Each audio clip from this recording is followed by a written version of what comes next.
let people in, that would be great. I will be happy to do so. Just to clarify, if I'm co-host and I press gallery view, does that control the whole view? No, because I'm gonna have it on follow hosts view. Okay, perfect. Yeah. And okay, we are just about to get this show on the road. Are you ready for me to start letting people in? Yes.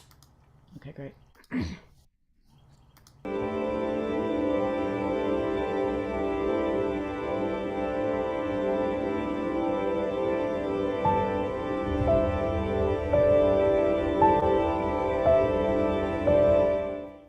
What if I were to suggest that you play a key role in the awakening world?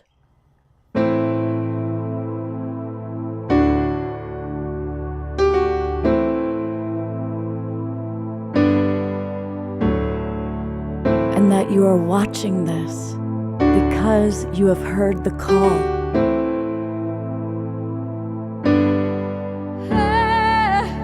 We can start right now by opening our hearts and minds.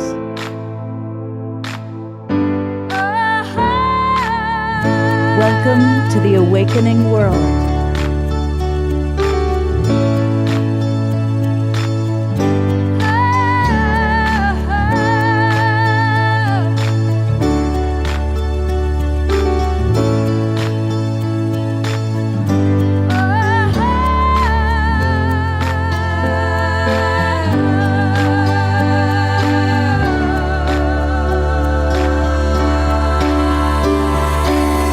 We come from the same source, a powerful love force.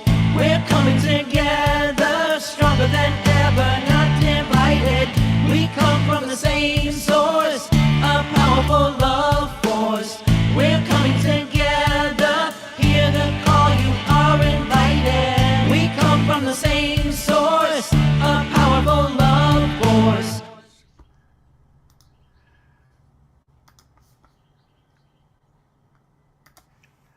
Hey, welcome everybody. I am Love Coach Scott Katamas, and welcome to our Sacred Sunday edition of the Awakening World.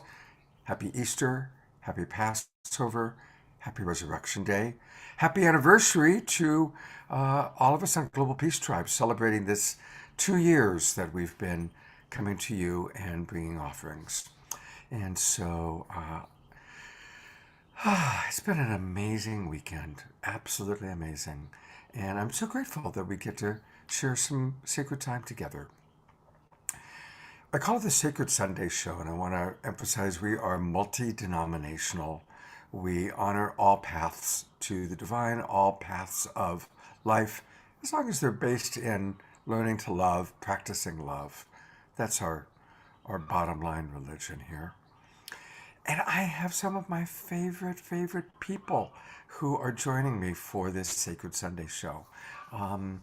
For anybody who saw last night's Saturday Night Live, I got to say that really, truly, the experience that Kristen Hoffman provided us was for me the most, yeah, Karen Eisenberg is agreeing, it was the most magical moment in the entire 2 year history.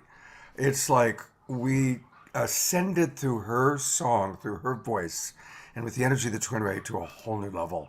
And so, how cool that we get to have Kristen with us today again to just kind of stay in that vibration of amazing love that she created. And one of the great things about Global Peace Tribe is I'm a little bee. Maybe I'll tell you my bee story. I love to connect people. And a while back, I had the opportunity to connect amazing musical artist Christian with amazing musical artist Cornflower. And they have since created several experiences together for the Global Peace Tribe. So we have two of our absolute favorite musical artists today, and they're not going to play. They are going to share, they're going to speak, we get to know who they are as beings, in addition to the amazing musical offerings. We're going to have a little bit of music. So, filling in the breaches, Omashar, who's a very wonderful, new, amazing part of our Global Peace Tribe. We love Omashar. Happy It's Easter, so many blessings. welcome. And there's always new people coming in and joining Global Peace Tribe. And so, again, for those of you who've been watching this weekend, you've met this beautiful, amazing new woman. Well, she's not new to herself, but she's new to us. And this is Tangela. And she is the creator of Soul Search, which is going to be a wonderful ongoing collaborative partner for Global Peace Tribe, and probably a wonderful for many of you to interact with each other, because that's like the next step, is finding ways for this beautiful. I mean, I noticed you all chatting with each other in the chat box, but now you can actually meet each other through Soul Search and through what Tangela has created. So welcome everybody. We also are going to have Chief Phil Lane is joining us. He's having some computer issues, but he is going to join us live.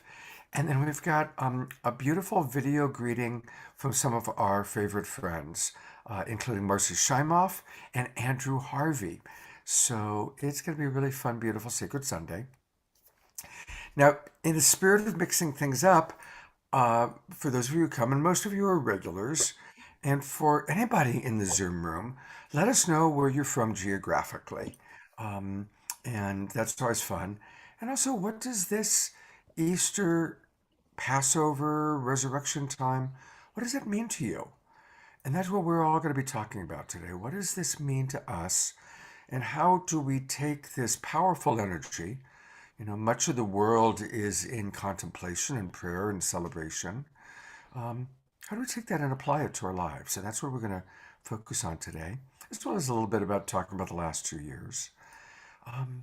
I also want to invite anybody who's not in our Zoom room, who's watching, and that's hundreds or thousands of people, watching on Facebook or watching on Ellen Steinfeld's YouTube channel. Come on in, come join us.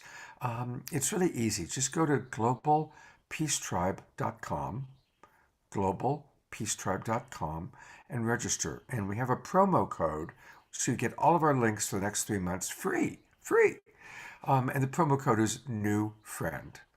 So go to globalpeacetribe.com, put in the promo code of new friend, and you're going to get links to all of our shows for the next 3 months. All right. Sacred Sunday, we make any moment sacred just by choosing divinity. We usually start with meditation, and Cornflower is going to bless us with a meditation. And so, again, I love that we get to learn and see new parts of each other. And so here is Cornflower to take us on a journey. Thank you, Scott. And I didn't ask, how long would you like me to go for? Is there a You know, we just were let it thinking flow? 2 to 3 hours. Is that Don't tempt me, no? man. Brevity is Listen, not my friend. you know, whatever feels in the room. Usually it's anywhere from 3 to 5. Okay. All right. Thank you, Scott. Thank you all. Absolutely. Thank you. It is an honor to be here and to be present in circle with all of you. So let's just get started first with a grounding and arrival meditation, and then we'll drop into a prayer within that container. So just relax into this moment where you're sitting, where you're standing, where you're laying, and just become present to the beating of your heart. And slowly start to bring your mind's attention to the blood pumping through your veins. Feel it in your hands and your feet. Feel your body sinking into this moment. Feel the beautiful, magical power of gravity holding you here. And as you do that, just start to bring your inhale in through your nose, and then exhale through your mouth with a gentle sound. Doesn't have to be deep, just natural breaths in through your nose and out through your mouth. Let's do 3 of those together and arrive together in this circle.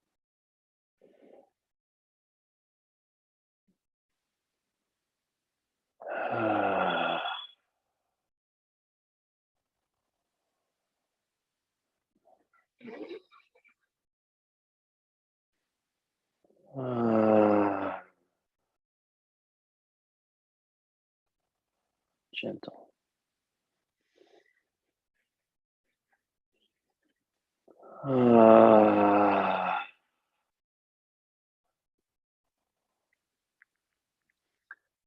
So now that we have synchronized using the power of spirit, our breath, and come together into this circle, into this moment, no matter where we are on the planet, we are all connected and together in this circle of breath, this circle of spirit. This container, as Scott mentioned earlier, is built on love, as is all of creation. But we're holding this container of love today, whether you follow the holiday that people are celebrating today or not. There is a collective focus.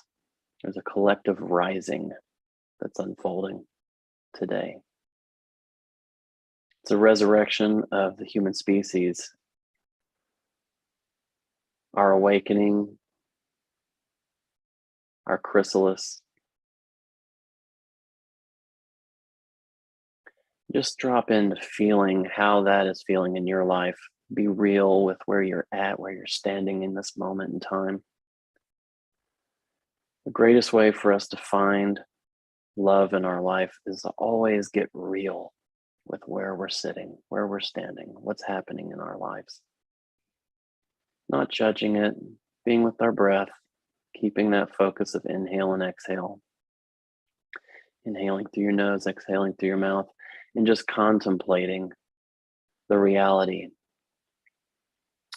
Some may think of stuff going on around the world, pandemic, all of these different things, shootings, stuff that's projected through media.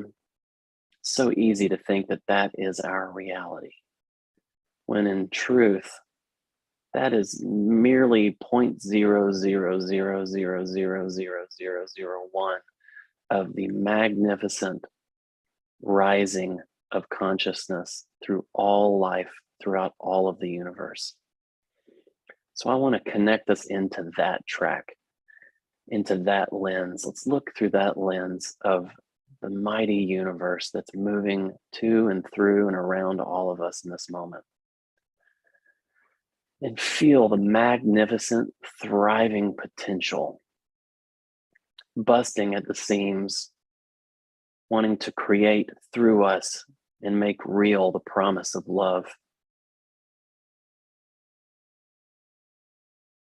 Great Spirit, please hear our call today as we open ourselves as vessels of love, as instruments of love. May we live, be, and breathe from this place. May we choose love over fear. And anytime we fall out of balance, may we find coherency through our breath. That it's not about not reacting to the world around us. It's about how quickly can we choose to return to coherency and create and act from that place. To be aware, not to judge, but to love fully, completely, all of it. The good parts and the parts that we seek to transform, to grow in, to rise through, and resurrect ourselves as one organism on this beautiful, radiant planet, living through one of the most transformative times. Great Spirit, please hold us in this. Remind us in this. Help us remember in each moment our truth, who we are, why we're here, and that every single soul that we interact with in our lives are the greatest teachers towards love. May we find ourselves in this moment, every cell of our body beaming as little suns shining into our lives. May our hearts stay gentle and open and relaxed and wide open to all that is to come on this grand journey of the Earth School. So be it. And so it is. It is done. It is done. It is done.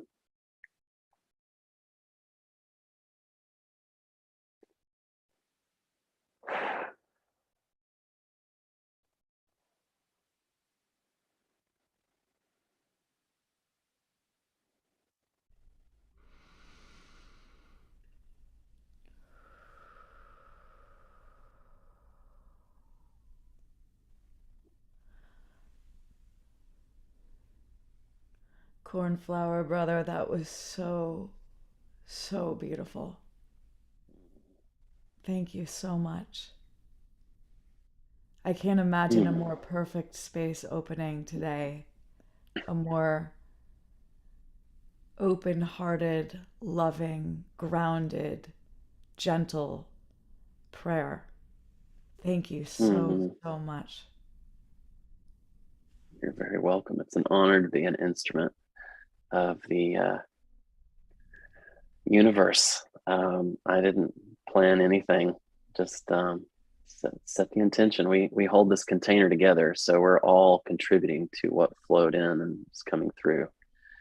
We're all strings on the galactic guitar, and when we circle up together, we make the greatest music. It's called the One Song, also known as the universe, singing itself into being. So it's such an honor to get to talk and to share. Because this is all embedded in the music, but to put words and focus in that way, it's really such a gift. So thank you. Yeah, it's really, really fun, getting to just connect with you on this level. And brother, you give good prayer. You give very good prayer.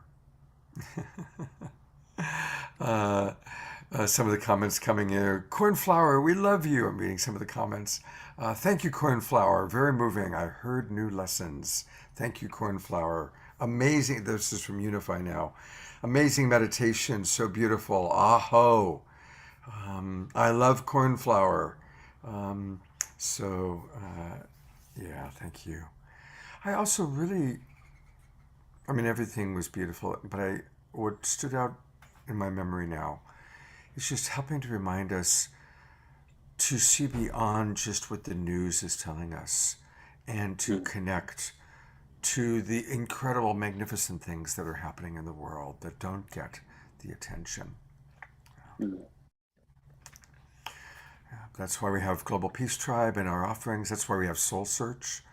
Um, that's Yeah, I was really, really lucky to play music with the bassist Victor Wooten. I don't know how many of you all know who Victor Wooten is. He's considered one of the greatest bassists on the planet. And he's also deeply spiritual and on his path. And we were playing a concert the night that Paris was bombed, and um, he was speaking to the crowd because everybody was pretty shaken by it, and he brought that through, bringing our attention to all of the magnificence that's also happening. Not that we're closing our eyes away from uh, this part of us that's going through this tragedy, because we're all connected, but it's about bringing into that tragedy the magnificence of everything else, bringing in that. It's like it fuels us to be able to be empowered in moments where we're so distant from tragedy and tragic events. A lot of times I know I have in the past felt very disempowered, and I've learned that prayer, uh, is no idle woman's amusement. When properly understood and applied, is one of the most powerful tools in the universe, which is a Gandhi quote. And I think that is that's the gift of these kinds of offerings, is us coming together and holding our focus for that kind of stuff, but always remembering that there's so much more goodness flowing through and around it all, and keeps us buoyed in times of transformation. mm, thank you for that. Thank you. Hmm. And I see the Doctor and Mrs. Future in the house. So at some point, we're going to put them on camera and give them a chance. And Robin Stryker is here, and so many of our friends. So, with the theme of what does this Resurrection Day, Passover, Easter, anniversary celebration, what does it mean to each of you? I'm going to turn to our beloved Kristen Hoffman. And again, this is, again, we all get a chance to hear Kristen sing, but I'm so grateful that I'm her friend now, so I get to hear her speak more often too. And like Cornflower, she's got a lot of beautiful things to share. And you look especially radiant this morning, I must say, Oh, Kristen. thank you, Scott. Thank you. Well, I feel like last night was such a beautiful time of sharing. And I just woke up this morning actually feeling like yesterday, the whole day, I got a chance to be present for the beginning of Scott's amazing workshop during the day. And every part of the day, it was raining here and gray, and it didn't seem like one of those days that would hold a magic. Yet there was a mystery and so much growth present throughout. And this sense of like a rising up, which brings me to today. There was this feeling of, oh, the growth, all of the seeds that have been planted, this energy is rising up. And I'm really seeing it today come in so many different forms. So I woke up this morning and I was thinking, yesterday was actually one of my favorite days that I've lived on this planet. And every little bit, and I was just paying gratitude to every little bit and feeling just the reality of what can really, the power that we can share and tap into and remember within ourselves. Remember that spark, remember that life, remember our own gifts as we come together and share in this very authentic way. I think that has been my feeling from this weekend, and I felt it just again in Cornflower's deep prayer. Authenticity. When we show up in circle and we get real with ourselves and we're willing to be transparent, authentic, open to new, open to love, open to growth, open to our own rising up. In that space, there's a vibration that begins, and it's this vibration of spring. It's this vibration of today, whether you celebrate Easter or not, but it's a vibration of the new life. And I just see it like this. It's like when all of the cells start to move and the sun is shining, and yesterday there was the rain, and then the sun comes shining, and there's this new potential, this new possibility. And when we see it, when we step into presence with it, anything is possible. We can truly start to hold a new vibration within the holistic view. And as Cornflower was saying, yes, there are a lot of things happening in the world that do invoke the shadow side, yet that's just a small part of the magnificence in the light. And I think it's important during these times, during any time in our growth, to acknowledge all parts of our being. As we're coming together, that authenticity comes through the doorway of seeing the whole and loving into that. If we're trying to heal our bodies, we don't just pretend that everything's perfect, and we have to go and love into the emotional imprint that brought us to a place of dis-ease within our body, and love that and look into that. What brought this about? What were the conditions? Was I not loving? Was I holding anger? Was I holding hate in the human body? And as we love into that, as we heal, as we embrace the holistic part of our own being, then we can start to see true healing come about. And I think that is also as a collective, as a human family, as a world family, we are coming to this point where we are faced with this question today. If we truly want to rise up, to feel this new life as a human family, as an earth family, as a cosmic family, can we truly acknowledge all the parts of us, even the parts that we might not want to look at, as important bits of medicine and wisdom for us to look at. Even the shadow side is calling us to more love. And the joy and the bliss, can we actually let it in? Or has it been serving us to not let the bliss, to not let the joy, to not let the celebration in? Maybe it's been serving us. So can we truly come to this day in our wholeness? And I think when we can accept all parts of our being and not feel like we need to partition ourselves, the part that looks at the news, the part that looks at the joy, the part that celebrates and dances around, the part that's sad, can we actually encompass the whole? Then we will feel the potential of this day. Whatever we celebrate, there's great spirit in this symbolism of this day. So that's what I feel, and thank you for letting me voice that. I don't think I've ever spoken to kind of the symbolism of Easter, and it feels really interesting to step into that space at this time.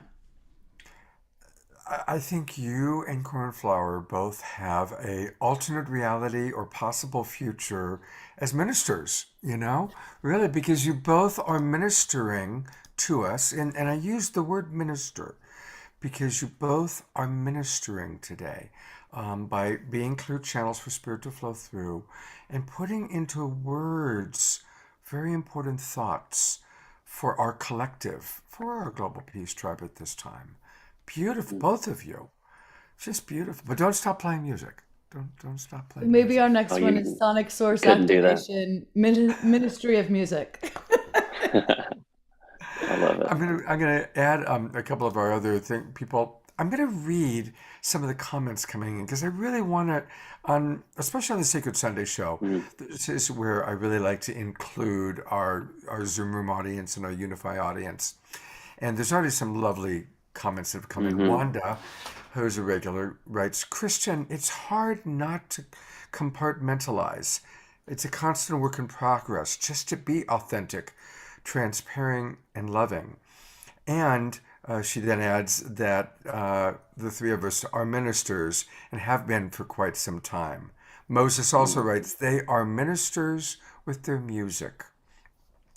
Dorina writes, Easter, Passover, Pasco are the ultimate invitation to awaken from separation, to die to all that is false, and to transcend the fear and altogether acknowledge our humanity, to embrace our unity and express our beautiful love in ways we have never done before. Boom. Our people are on fire today. This is beautiful. Melinda writes, Easter to me, rising, resurrection, and recycling. Taking the abuse, the hurt, and the lessons learned that we were witness to, and washing it all clean, if no longer needed. Rainbows from the storm, mostly remembering the importance of our biological kin that is everything in the world. So thank you, and I will continue to read some of the comments, and that's just beautiful. Thank you. I'm going to ask Tangela what this time means to her, and then I think it'll be time for a little music with Omushar, and what this time means to him as well. But Tangela, I am putting the spotlight on you. Thanks, Scott. So I didn't really grow up with the Easter tradition, but I think, for me, the resurrection, the crucifixion, the resurrection, like Marianne Williamson said yesterday, all of us, each one of us goes through our own crucifixions. And, those can lead to the awakening, the rising, the moving forward. In the Sufi tradition where I come from, we say that it's the blows on the heart that breaks our heart open. And that's what's so important for me for this time, for this really magical time that we've been spending together all weekend, is to really see, we have these really difficult times that we've been going through in the world these last 2 years. And even now with everything happening with the wars and violence. And, we can look at them with horror and despair, or we can look at them and say, these are crucifixions happening for all of us in our global consciousness. And it's a time for us to understand really the pain and the struggle that comes from that, and come into a new time of awakening for each one of us as individuals and for us as a global community. And so it's really a powerful moment for me to be coming together with all of you and sharing this experience, because, each one of us has been going through our own personal challenges and obstacles and crucifixions these last 2 years, including myself. And then, but being able to come forward on the other side, really in a new space with new love and a new understanding of who each of us are as individuals, and then who we are as a community, to really understand what unity is, because unity is unconditional love and being in the one heart. And sometimes it takes us to see, the difficulties and the despair and the tragedy, to then really come forward and understand with true divine compassion and true frequencies of love, what does it mean to really have and hold unity consciousness? And so that's what this day really means for me, is this beautiful coming together, a new understanding and a new awakening of unity consciousness, of unconditional love, and of all of the frequencies of divine compassion that we can hold and we do hold in every moment. Beautiful. I love too that you come from the Sufi tradition. My favorite form of dancing is Sufi dancing. I love Sufi dancing. Whoops, that's Chief Phil. I'm going to turn it over to you guys to talk, because I want to see what Chief Phil has to say. So I've got to mute.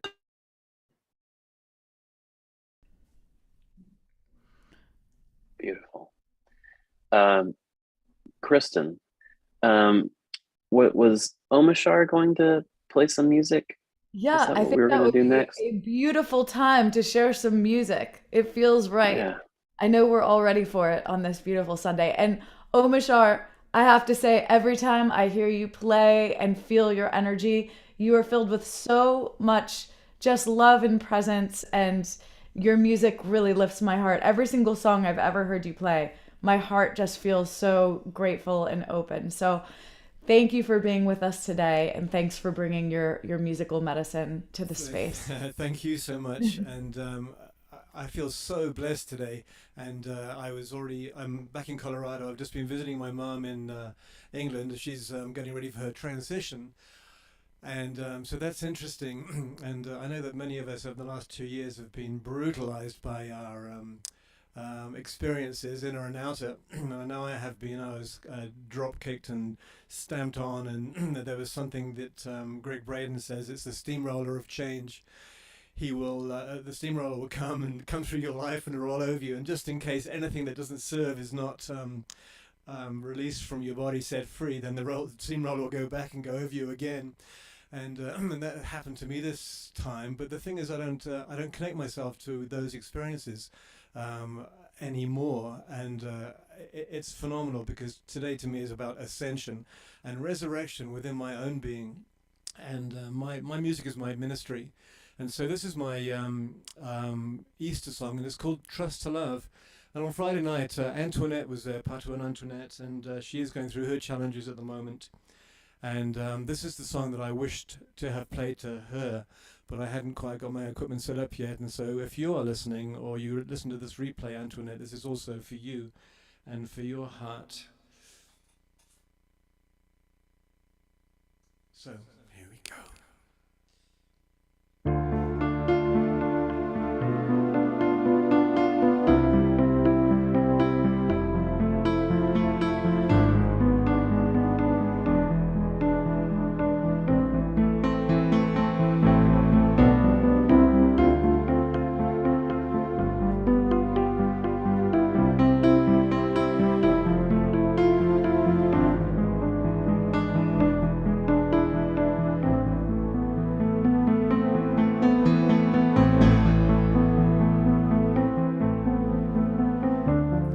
Nothing in my life's the same. It seems my world is falling into the dust that gave it birth. Empty feelings find me deep in contemplation, waiting for the rise of Mother Earth. And we all know what we've come here for, and we all feel that our hearts are true, and together we will make it home, and we'll trust to love once more.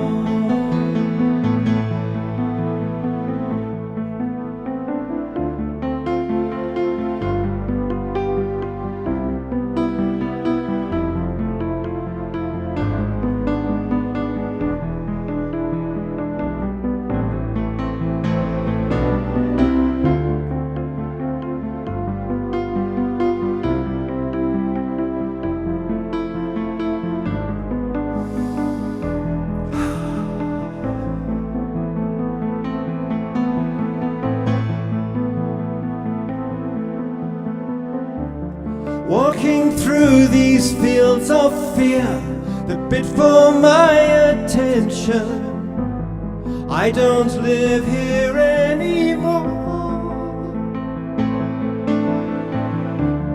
I surrender to the flow that gives me new direction. All that's left to do is trust and fly.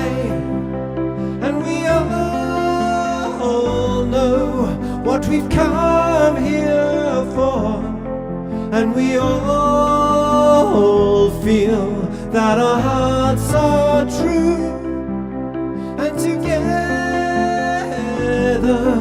we will make it home, and we'll trust to love once more.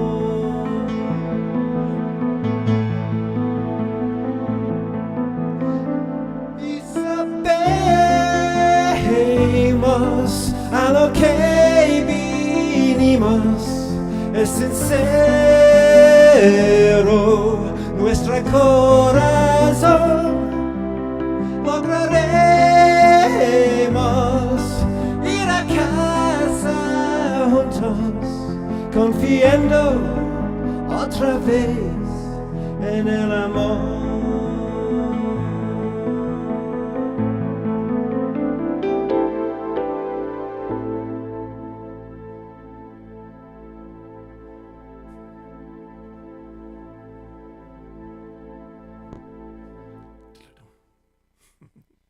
Thank you.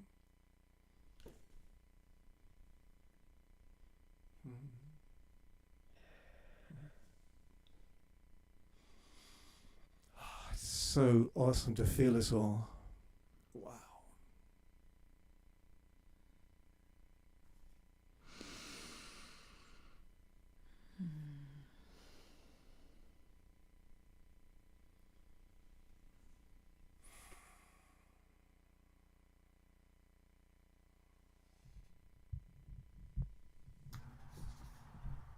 What a beautiful, beautiful day so far.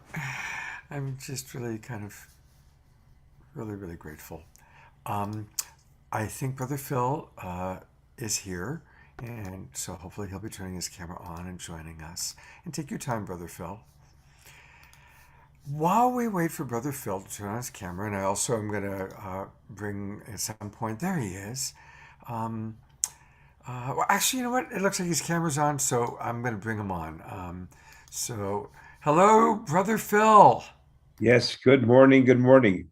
Good morning, good morning, good morning. Oh, and there she is too, my dear Doja Christian. It's so Just giving wonderful a to be big here hug. with you, Dexy. Big Big hug. hug. Big hugs to you. Big hugs to you. I'm Oh, actually down here in this whole area where I spent some of my life back in 1967, 68, and back in 73. It's right down in the Hollywood kind of area where I used to drive limousine and where I had all kinds of adventures. And so they're making kind of a story and book and documentary of my life. And so we're down here, gathering all this different stories, and it's really quite something to be back and have all these memories come back, and really to understand things that many times I think that as we go along in life, if we're really focused on what's happening today, we really don't think about what it is we're doing. I mean, other than we're trying to follow principles, we're trying to do the best we can to be good human beings. We go through our times where we make mistakes, where we learn and so forth.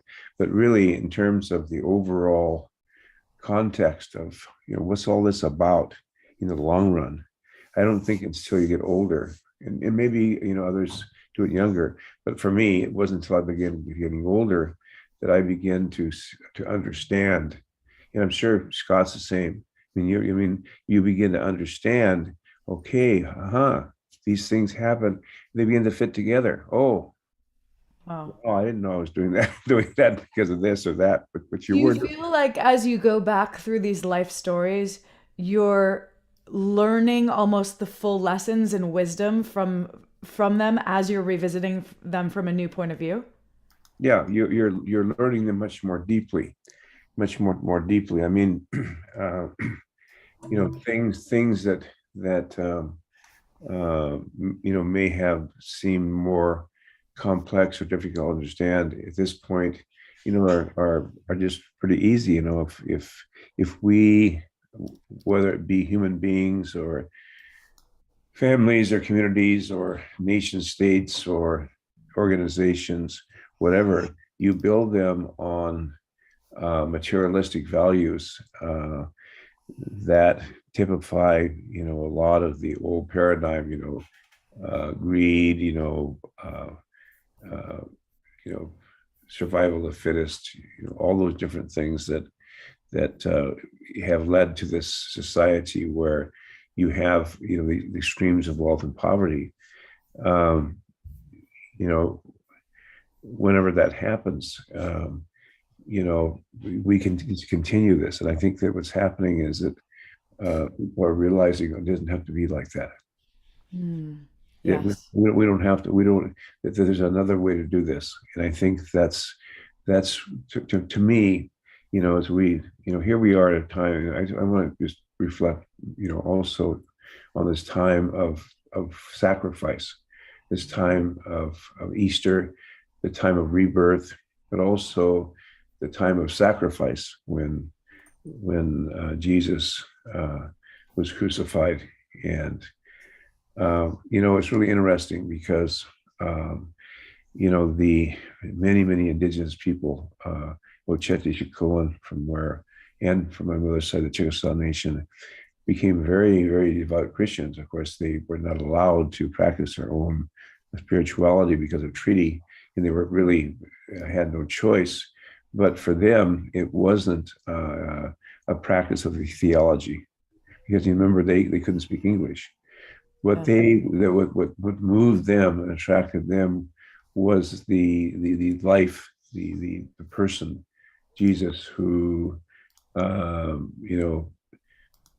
gave up his life to travel and help the people, and who stood up against the woman who they were stoning because she committed adultery, and he says, no, let those that stand throw the first stone. They saw how he threw out the moneylenders where they were where they were disrespecting the sacred place, which they understood. But I think most of all, they really identified with the fact that his parents had to run with him for fear of being killed, because what was happening to them, of course, with the military. And how, though, that by having faith, even when he was crucified and when he said, oh, Father, forgive them for what they know what they do, he still asked for their forgiveness. So forgiveness, they realized, was the only way out of this. So they were very, very, very, very, very very religious, and understood that sacrifice uh, for something greater than ourselves, in the end, you become greater than yourself. Yes. You become greater yourself. And so I say this because there's a lot of still not good feelings between what I call churchianity, not Christianity. Mm. But church, and really, just like you can find in Judaism, whatever you can find, you can find these dialogues. I see sometimes where some of the relatives get hung up in literal translation, because spiritual things have infinite meaning. But sometimes people can get caught up so much in the social teachings, which differ from time to time. They get caught up in social teachings, how you dress, how what you cut your hair, don't cut your hair. To me, that's more of a social teaching that differs from time to time. Yes. But people get lost in that and forget the spiritual teaching, which is kindness, love, compassion, all those dimensions. Yes, and we can end up arguing over details, right? Exactly. We all know that the minute we start to talk about details and our memory of details, whether you're in relationship or with a friend or family or extended community, that is an invitation for argument, and then for arguments to build into much deeper situations.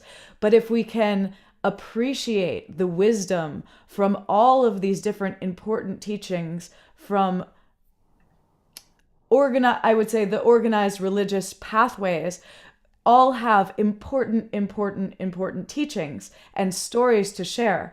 And like you're saying, Chief Phil, if we can really get into the core essence of what these stories and these teachings and these experiences are trying to convey, then we can rise above any argument with each other over details, over differences in beliefs, and we can really get to a much higher place where we are bridging together. We are experiencing the oneness of a core truth, of a core bond Right, with our human brothers and sisters and all of life. right.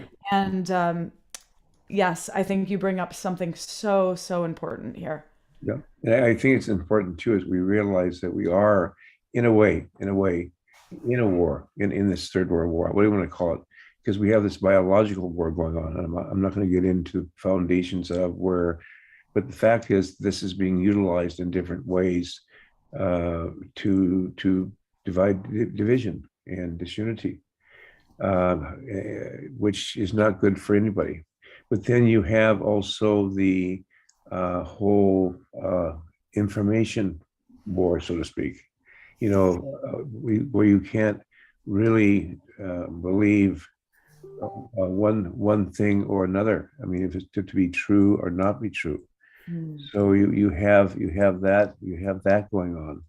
Then you have the conventional war, going on, like you see happening in Ukraine, in many places in the world. You have that actual thing happening. Then you have economic war going on, and we can see that, and really, that's kind of endangering everybody. Then you have interreligious war, or spiritual warfare going on, inner spiritual warfare going on. And you have cyber warfare going on, warfare going on. So you have, what I'm saying is that we really believe that that people are awakening, that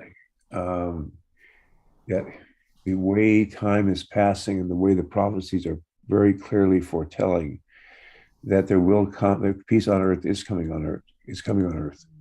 And we see the beginning step is binding peace treaty, and we really do see that coming by 2030.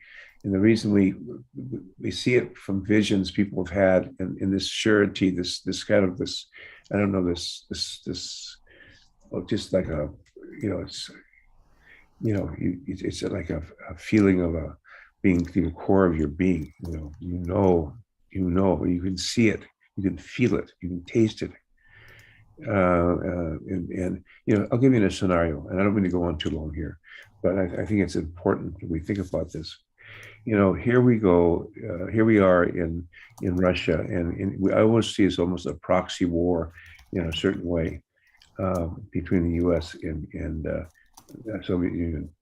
And here's all this killing going on back and forth and deeper, more and more weapons being thrown into it, budgets going up,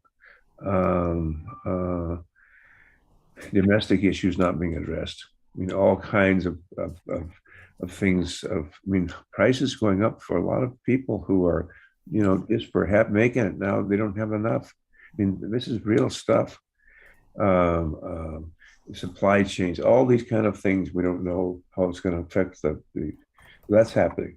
You see a whole different realignment going on of the ruble and all these kind of things. And then, you know, China, without question, they have a stated purpose. They're going to take Taiwan. And that's just the way it is. Now, do they wait until we get so engaged in this Ukraine thing? Because it could get serious. I mean, if they keep pressing it, it could get serious. Mm. And it's going to get serious as it is. I mean, it's serious with all these people, but you don't even know anymore because of the information what's true and what's not true. I got to tell you that, you know, you hear so many different stories. Yeah, that is a very hard part of it all these days. Is just, and I've come actually out to the other side where I, as a being who is trying my best to evolve amidst all of this, I have found this place of embracing the unknowingness as a part of the healing. So being willing and able to be present to it all and listen and feel and take it in, and then feel, yes, acknowledge the things that feel to be truth, to be important in our own path, to realize the teachings for our own lives and for those, and how we're going to apply them into our lives. And then also being willing to not say, I know, and be one who charges in and say, I know this is what's happening. And can we actually take a step back in our observation and also hold that space of the, I don't know, and not feel like we have to say, oh, this is what's right, this is what's happening. This, and there's like a balancing. I think that's what we're in, a point of balancing, and finding that balance is not easy. And there's days where we're going to go to one side or the other, but ultimately, if we each are working on what is it like to rise, I think, into this next level. And I was going to ask you, speaking of rising into the next level, so as we are immersed in these different vibrations and expressions of war, as you were speaking, and I think that was so perceptively shared, there's really almost different realms and different expressions of war happening all over our planet. And it can literally pull us all down. So if we're going to get to this place where we can truly embrace and feel and sign a peace treaty together that we all understand, that we step up and say yes, what is kind of the balm of this space? How can we, what is your feeling into, like you said, the forgiveness that came about, that you expressed before? How can we get to that space where we can actually start to be encoded with this new level of peace? You know, that's why we kind of have these three interrelated things. That really at the bottom of the bottom of the bottom of the whole thing is the full realization, the full sense and embrace of the reality of the prior unity, meaning from the very beginning, and oneness of our human family and all life. And the hurt of one is the hurt of all, and the honor of one is the honor of all. That's the foundation, that we are one human family, that all of us who are existing in this plane of time and space, each of us are part of the same family. Now, behind this plane of time and space, each of us is also a sovereignty, ancient, imperishable, and everlasting. But that dimension of ourselves is not part of, nor does this plane of time and space determine it, nor somehow you know, somehow if it's this thing of time and space ceases to exist, it goes back and reforms. It does not impact the soul or the part of us, the sovereignty, which is free and severed from all save but the creator. And how can we really start to call forth this remembrance of this space of the sovereignty, and also really understand that in calling it forth doesn't equal separation, equals a holistic weaving. And I think that's a misunderstanding. Exactly, yeah. Because really, it's about a feeling of oneness.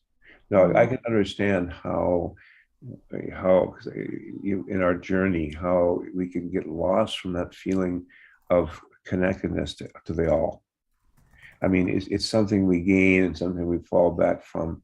But I think more and more as we walk this spiritual path as good as best we can, and we try to yes, we do get hurt, and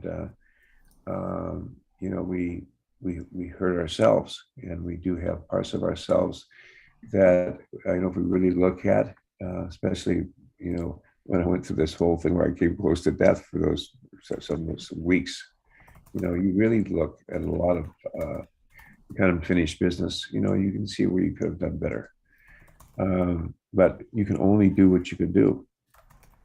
Yes. And that's where we have to be able to say, okay, you can only do what you can do, and carrying around a lot of extra guilt and shame does not help at all.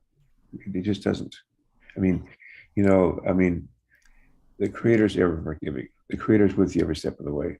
As long as you yourself, between you and the Creator, have shared and asked forgiveness truly from the Creator, that's where the love and forgiveness comes. It doesn't come from you to me or me to you. It comes from the Creator. That's where it comes from. It has to be something in the soul. Now, the fact that you can go to somebody else and say, gee, Toshi, I'm sorry, I should have been more attentive about that thing, or I misstated that, of course. Anyway, those are some of the things that I think that are exciting. And the last thing is that we're really underway on our film Vision of the Ages, which comes out of Tata's Shift the Ages, I think I mentioned it before.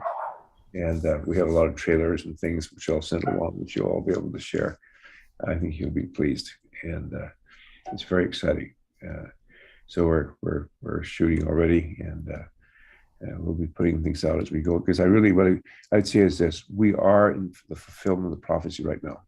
Right now, it's not tomorrow. Right now, all those relationships are coming together. Right here, at this gathering, right here in these last 3 days. It's happening. The networks are building. We are the change we want to see. Yes. That's what's happening. Is this film that you're speaking of the same one that you are telling your stories and go? Is this the same one you were talking about? Yes, it really builds on Shift of the Ages with Don Alejandro and myself, where I was really reflecting the eagle, and he the condor, and he's getting a staff of authority. But then we take it from there, that staff of authority, and saying, okay, what are the steps needed to actually accomplish peace by 2030? Okay, one which is we're going to be working with in fact, really warm you invite yourself, and you think about who else. We feel that one of the key is women. Yes. That there's no question the spiritual reality is women and men are equal in every way.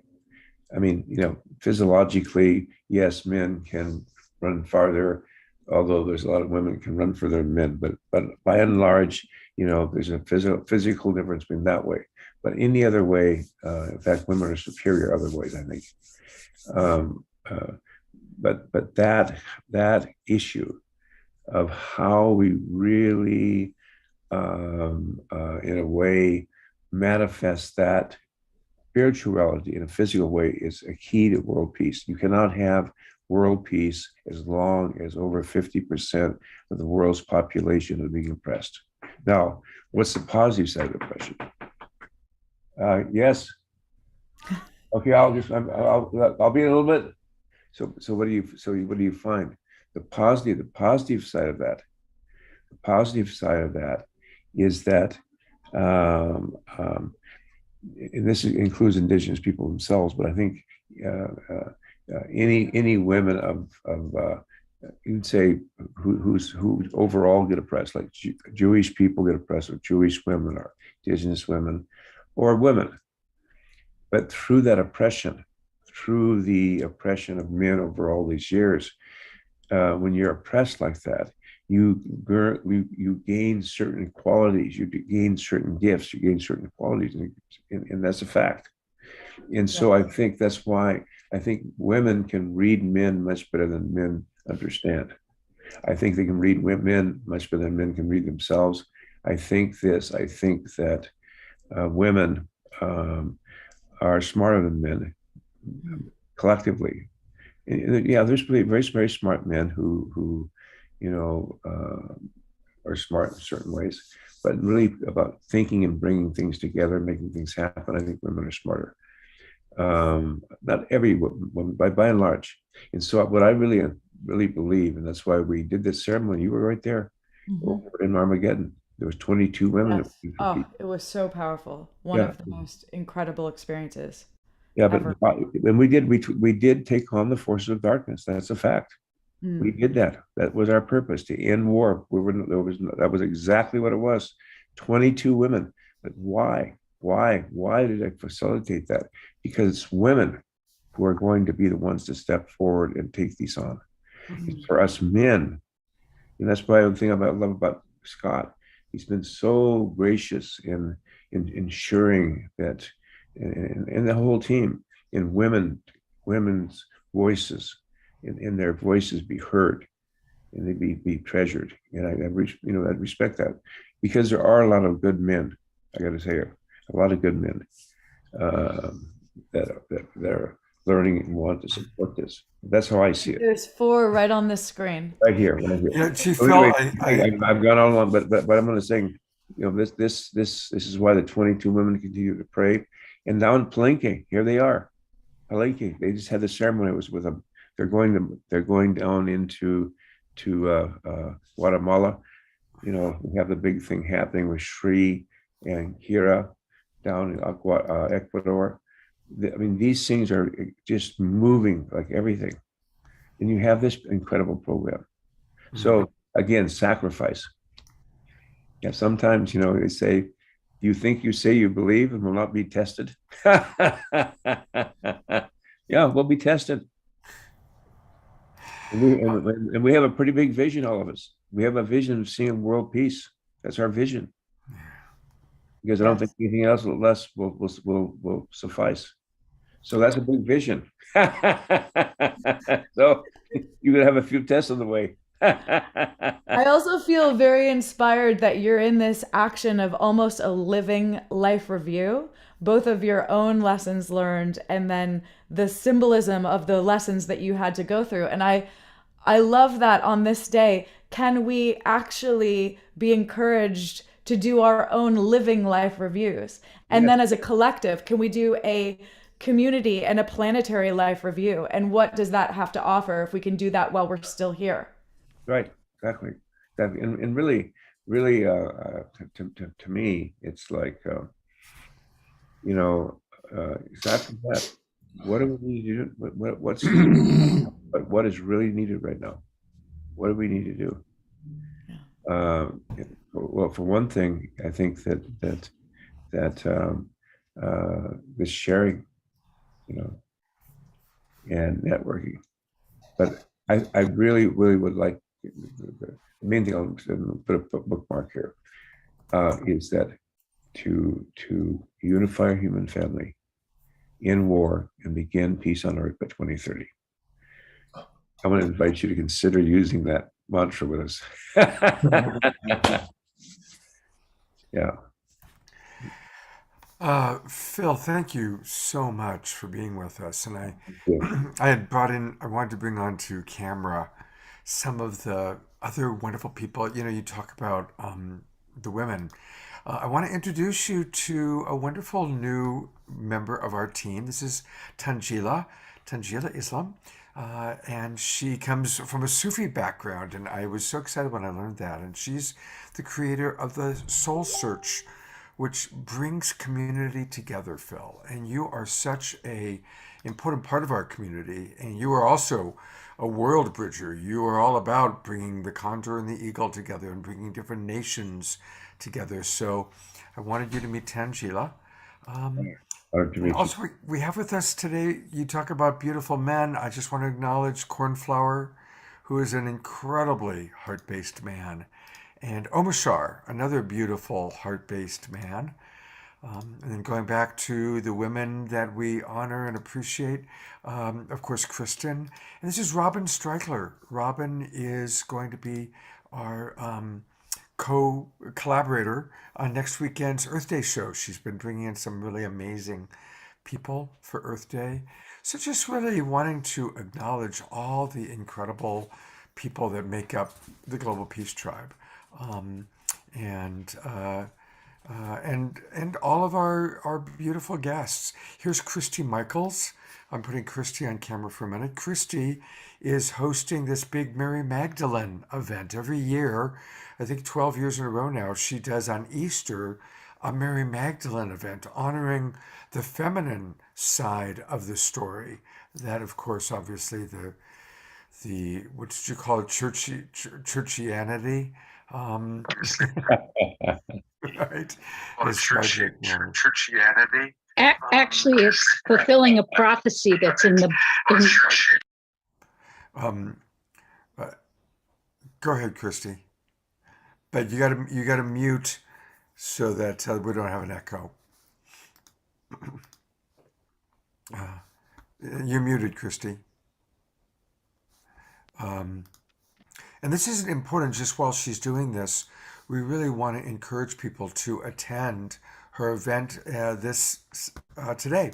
It's at 4 o'clock Pacific time, and it's honoring Mary Magdalene. She's got amazing presenters and dancers and music. Nina Gray, who you heard on Saturday Night Live last night on The Awakening World, is going to be singing. And so that's going to be a very special event taking place later today. Cornflower, I know that you said that you had some things you wanted to share. We'll come back to Christy once she gets everything together. We lost Phil and we lost Cornflower. Oh, Oh, there he is. Okay, great. here we go. Can you see me? Yeah, now we can. There we go. Yeah, I just I got so inspired. I've heard and listened to Chief Phil Lane Jr. on multiple occasions and connected to him through friends, but we've never met in person. And it was a real honor to hear him share. And Kristen, thank you for your weaving of his sharing and the way that you helped ground and clarify and bring attention to specific things he shared and sort of dive deeper into topics. And I just wanted to riff off of that a little bit because this is actually topics that have been going on since the beginning of this Sacred Sunday. One of the things that in my worldview is that everything happens for a reason. And, in the initial prayer that I shared or that was shared through me, I spoke on, the stuff going on in the world and then, all of that's happening in the universe, the thriving that is happening at all times around all of this. And, it's really important in my life to see shadow as not a separate thing from light. They are together. They work hand in hand, and the shadow is showing up in our world. The reason why it's showing up isn't because we can't transform it. It isn't because it is impossible to move through. It's happening because it is the next step. It's the answer to our prayers A lot of times when we call for or attract in something that we want, what shows up first is usually the thing limiting us from getting that. And so when we call for peace in the world, what's going to show up? Everything that isn't in alignment with peace, so that we know where to focus our attention. We know where to put our love and our healing and our awareness. And that's bringing the light into the shadow. So the shadow's there as a gift for us to really dive into. It's the opportunity for us to go in and find within it the medicine, the message. And I spoke a little bit earlier also about, when things happen in the world, it's easy to feel disempowered because we're so distant. It's like, governments and seems so massive, and the scale is so beyond this one holon of my sovereign life and how I can actually contribute to something on that scale. And I was blessed to run the first Indigenous Elders Council at Earth Dance in 2006 with my partner, Nikita Gehring. And we, when we were leading this circle, we were blessed to have Arun Gandhi, who's the grandson of Mohandas Gandhi. And he's just an incredible man in his own right, and is carrying great wisdom. And one of the things he talked about was his summers with his grandfather and the teaching that he taught him, which I find to be the most direct and empowering response to physical violence that's happening on the planet, whether it be shootings happening, in different locations, or wars, is actually recognizing the passive violence that we perpetrate within our minds and our hearts with our beliefs of ourselves and our projections onto others, which I find comes from a disconnect to knowing who we truly are. And it's not that you know who you truly are and all of a sudden never forget. It's a balancing act of remembering. And so when things come up that are like, I'm not enough, that person's ugly, this person isn't good enough, oh, I can't do that because of this, or this. What we're doing is those are passively violent. It's like passive violence onto ourselves and others. And it creates a field of energy that produces physical violence. And when he shared that, it just landed so deeply in my heart. I went, I can do something. I have the power in my life to continually remember that I am divine, that I am a gift of love in this world, and that every time something shows up, a shadow side of my thought, of my feeling, anything that shows up in the world is an opportunity for me to come back within and go, I am enough. I am powerful. I am a creator. I am a vessel of love. I'm an instrument of love. And not just saying the words, but really contemplating and breathing and feeling your uniqueness. There's no one like any of us who are watching us. This whole planet, every single human being is unique. And you can tell because there's no one else who has the same eyes as you, no one else who has the same vocal cords as you, no one else who has the same fingerprints as you. We literally are this special, unique voice onto this earth and have the potential to bring, we're here for a reason, and all these things are happening for a reason, and we're seeing them for a reason, and we're reacting to them for a reason. And so if we can remember that, and remember that this is actually the opportunity to create the peace, isn't just in the prayer for peace, but then in the response to what shows up after the prayer has been spoken, and how we respond and act in those moments, is the most empowering opportunity when all of this stuff is going on in the world. We see these images and sound bites and divisions and separations, to really see the opportunity that's being provided by the universe through these expressions of the shadow. And so that's one of the things I wanted to share. So I'd love to free it up for the rest of the group. Wow. Thank you, beautiful brother Cornflower. I'm going to bring on Kristen too. I see her very touched. Wow, I feel every fiber of that sharing. Thank you, Cornflower. That was so, it was just spoken from such a deep, clear place. And I just fully receive. I could not feel in more alignment with what you just shared. And thank you. You took it to another octave, and I really, you did. Yet it was so rooted. And wow, I think you Well, just gave us the exact keys in such a loving way of how to not deny our shadow, not to deny the shadow that's all around us, but how to incorporate that into the blessing of our growth. And I think that's one of the hardest things for us to get to as human souls evolving, is why is there this darkness? We constantly are asking the why? And if we're spiritual beings, and if there is a creator, why is all of this happening? And when we go to watch a movie, when we're removed like that, we understand the necessity of the villain to show the characters how to reach their epiphanies, and we understand the arc of the movie and why it has to be like that to get to the growth at the other end, or the realizations hero's at the other journey. end. But in the movie of our own lives, it's not so easy, because we're so we're so involved.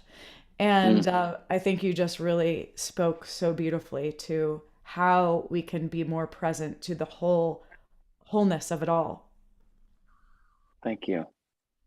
Oh, Thank I you. love It's one of the pieces that's always like, is we can pinpoint all the things that are going on in the world really easily. They're all right there as a huge laundry list of them. But then how do we find empowerment in that? How do we find our power in these moments and become aware that we are powerful and that we can be empowered in these moments?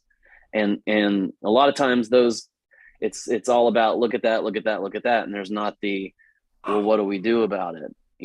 And praying for peace. I like I said earlier, prayer, the Gandhi quote, which is just super powerful to me, because when I really started coming into my power was through the work of James Twyman and him doing his global peace vigils, and going into these areas and having these collective prayers where people came together and collectively focused our intention, which is kind of the next level of this for me. And there's something else that I wanted to speak on, which is, we're talking in the context of these holy days that we're currently in the midst of. And one of the things about that is, different people have different beliefs. And, I studied with Jose Arguelles, which was all about challenging the paradigm of how we view time, Gregorian calendar, the clock. And one of the greatest gifts that it gave me was to question these days. Where do they come from? Where do they emerge from? What are their purpose? And also see the power of the human collective agreement. And so what I mean by that is, for instance, let's use New Year's Eve, for example. There's literally no astronomical anything. There's no root to that day other than the Gregorian calendar. And the Gregorian calendar date has no root to anything earthly, sun, moon, nothing. There's zero connection to anything real. So, but at the same time, I know myself, I feel the energy of the completion of a year and the beginning of a new, just because millions and billions of people have collectively agreed to celebrate that in that moment. So just as we're doing today with Easter and Passover, all these different, Ramadan, there's all these different traditions. And when there's billions of people all synced to all these different beliefs of this day or this weekend or this time. And so I think that showcases how powerful we truly are when we collectively agree on something. And so, I think there's something to be said about, how can we collectively agree that we are already here in this moment in peace? We're just having to learn to fully live it and to fully embody it, because I think there's enough people now who are aware, have the tools, but there's so many opportunities for distraction, both within and without, that pull us away from the living of that, or the returning to coherency in the midst of all of it. You guys have anything to vibe off of that? Yes. Amen, brother Cornflower. I actually want to read some of the comments coming in from our Please, yeah. viewers. And then I'd love to hear if Tangela has anything she wants to add. Yeah, I would love to hear. Dorina just wrote, "Thank you, Cornflower, for this great perspective on the shadow and its role in our wholeness journey, as well as the reminder to always turn within to embrace the inner peace in order to invoke and manifest the outer peace. So true, wise, and timely. Gratitude also for your music and wisdom, and for Kristen as well." Thank you, Dorina. And Dorina's coming to us all the way from South America, by the way. Oh, wow. Christy Michaels says, yes, collective agreement for peace. Moses writes, "Thank you, Cornflower, for speaking a beautiful message. I heard in 1980 from Dadaji in Calcutta, India.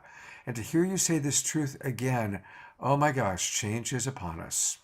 And I Mhm. want to acknowledge some of the people watching on Unify. There's a wonderful woman named Catherine Allen who's been writing some wonderful comments. So I'm going to choose some of hers. She says, "Forgiveness is for giving. We're becoming one. Realization is present in all. World peace lives here and now within us all. Yes, presence is present powerfully here and now Mm. on this platform." So thank you very much, Catherine. Tangela, is there anything that comes up for you you'd like to share? Well, Cornflower, thank you so much for your beautiful and eloquent and heartfelt sharing. That was really amazing to hear you express in that way. Just this journey of remembrance that we're all on together. And I think that's what really this is about. And that journey of remembrance is also just loving every part of who we are. And that includes our shadow side. And I think you so beautifully put it, that we have a tendency to judge, starting with ourselves, starting first and foremost with ourselves, and then out into the world when we feel, oh, things are not in alignment. But it's really beginning to understand and realize that, the shadow is part of who we are. It's part of we have to have experience of the darkness in order to truly understand and know what is the light. And so, and it's that process of rebirth that's happening for each one of us and as a global community. And what's happening in the macrocosm is happening individually to each of us in the microcosm. So really appreciate the way that, you express that for all of us. And I think it's just beautiful that, we're on this journey together, because I think it can be very disheartening for all of us as individuals when we look out in the world and we're completely powerless to do anything with what's happening out there. And, where do we even begin? But then it becomes a very empowering message, which is, I think, was beautiful what you were saying, that actually the journey is always starts from within. And as we begin to excavate our hearts and begin that process of remembrance and of self-love in every moment of who we are, we can then truly begin to emanate that out into the world. And that's what this shift is all about. So really appreciate your words, and thank you. So thanks. Beautifully Well, I stated. appreciate your words, sister, and love the codes that you have behind you. Those are so powerful. Where did you get those from? Those are outstanding. Oh, they're from an artist. I'll tell you the name. Actually, Matt was asking about it yesterday too. Andre Balog. Just stunning work. Yeah, and very galactic, as well as the energies. And I think that's part of our, remembrance and, journey into unity, into our global, universal family, as well as our global family. So, sacred geometry helps us to also bring that into resonance. So thank you for recognizing that. It's been beaming me the whole time. Like, We normally end the show at 11:30, but we've still got several people that I want to honor and acknowledge. We've got some videos that were sent to us. And so we're going to go till 12 noon today. I know that Cornflower, you need to leave by 11:55, so we'll come back to Cornflower at least one more time. But in kind of celebrating the 2 years of Global Peace Tribe, one of the things that we're really proud of is our fundraising. And we talked about that last night. But I had an idea. I'm going to play a video. Now, I promised Kristen and Cornflower they wouldn't have to play music today. They were just going to speak. But I've come up with a slightly clever way for us to still hear Kristen play. This is, we raise money, and during the last wildfire season, many of our friends in the Global Peace Tribe lost their homes due to the wildfires. And so every night every Saturday night we would do a special fundraising for a particular person. And this is a really beautiful moment. There was a woman, she and her daughter had lost their home, and Kristen sang while people were donating to her. And you'll see this mother and her daughter listening to Kristen singing and looking at photos of their home before and after the fire. It's very powerful and very touching, and kind of a sneaky way for us to get a little bit of hearing Kristen sing today. So here we go. I'm going to play this, and let's go to advanced video support. Yeah, it's really, really powerful. Very, very, very powerful.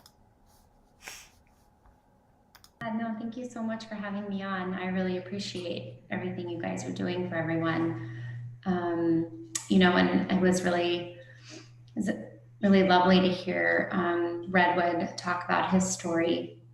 I feel like I'm really wanting to hear from other people who have gone through this type of thing, just to kind of grasp sort of the grief of it all. And I'm going to fast forward now to, because she kind of talks a little bit. We see through, a little bit about her home and what she lost. But I'm going to go to now the part where Kristen actually starts to play. An improv space, I envision that it's soul or light weaving with Om, the vibration of the universe. So Courtney, just sending this piece to you. And as I'm diving into this improv, I like to think that we are all consciously co-creating this piece together from our hearts. So just feel this music, and may it bring you some healing.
Hmm. Hmm. Kristen, you have been at the center of the two most amazing moments of Global Peace Tribe. I mean, that's just so powerful. Oh, I remember that was such a powerful experience to just also feel like bringing through. I think music has that gift to heal in those really tragic moments of our lives. And I felt, wow, I have the opportunity to really bring through something right now that could be healing or a gift for those who are really going through something so intense and such a loss. And I think that might have been was that my first time on Saturday Night Live? I think maybe that was Close. It was close close. to the It might beginning. first or second. Yeah.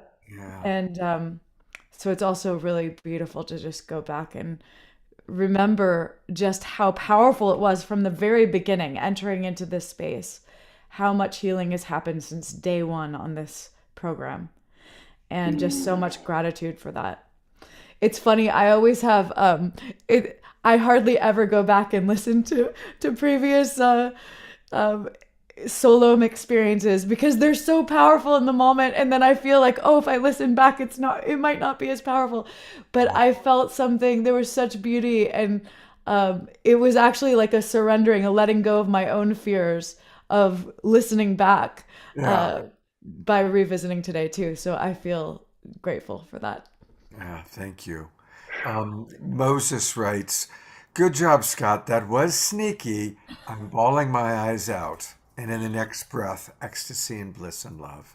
So I, Yeah, my whole body is like in a state of such deep peace from listening to that. I'd never heard that before, that solo. And Kristen, you are a hole in the flute that the Christ breath moves through.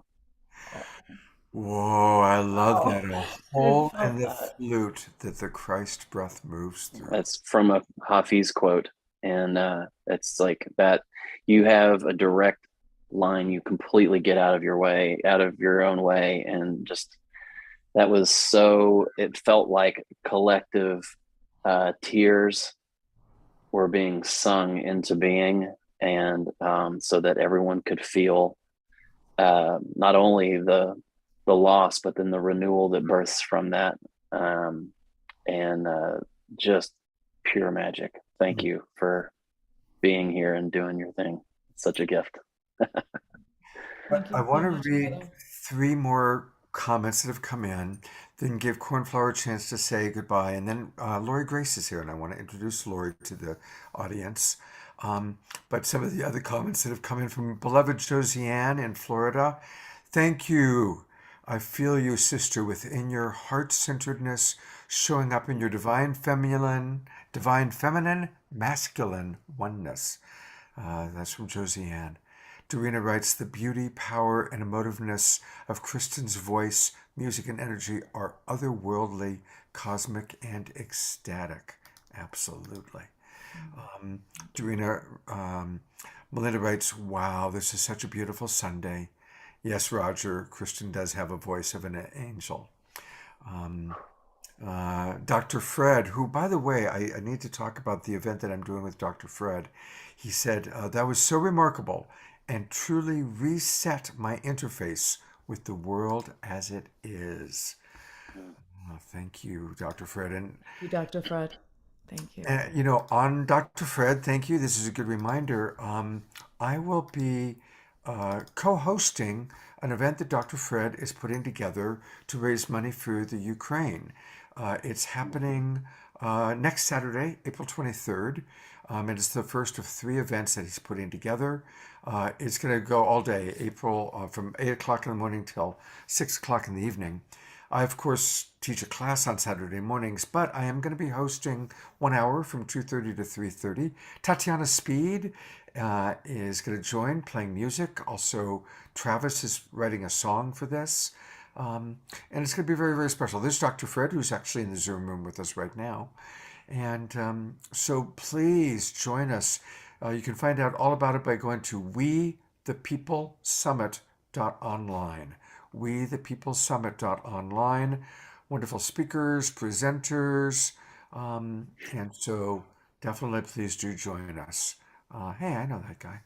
Um, so next Saturday, always so many wonderful special events taking place.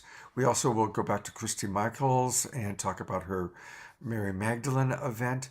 But I know Cornflower needs to go, so I'm going to put the Cornflower back on for any final thoughts you want to share, brother.